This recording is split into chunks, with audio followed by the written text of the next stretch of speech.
Oh yeah, I want to talk about clean politics first. I'd be a firm believer in honest politics and straight talking politics. And I think there's an appetite out in the public for that at the moment, and hope the Green Party push that policy.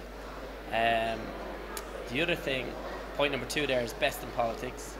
I firmly believe that we should have the best trained politicians, we should have the best trained civil servants in Europe, in Ireland in particular. Some people aren't doing their job properly if they didn't foresee the economic crisis coming. People like David McWilliams, people like George Lee, people like Eddie Hobbs saw it coming. Why couldn't our own civil servants have seen it coming? So I think this boils down to we don't have the best in politics in terms of politicians and in terms of our civil servants and public servants. And they need to be trained up, they need to have the right qualifications to do the job. Point number three, proactive politics. I think our politicians, in particular Fianna Fáil, have been lazy branded politics in the last 10 to 20 years, whereby they react to situations, they react when things go wrong. But really, planning needs to take place. Planning needs to take place for the next 10 years. Planning needs to take place for the next 20 years. Long-term planning, medium-term planning, short-term planning.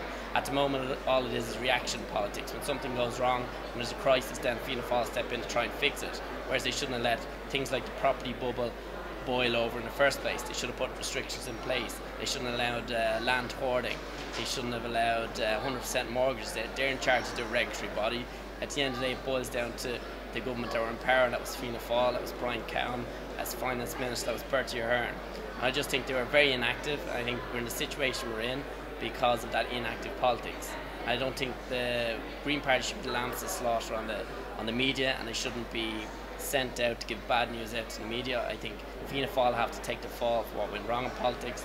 I think the Green Party have to get active in merging with other parties that are going to be there in the long term. And so I think the Green Party needs to put down long-term plans as opposed to just short-term plans. That's it. Thank you for your time.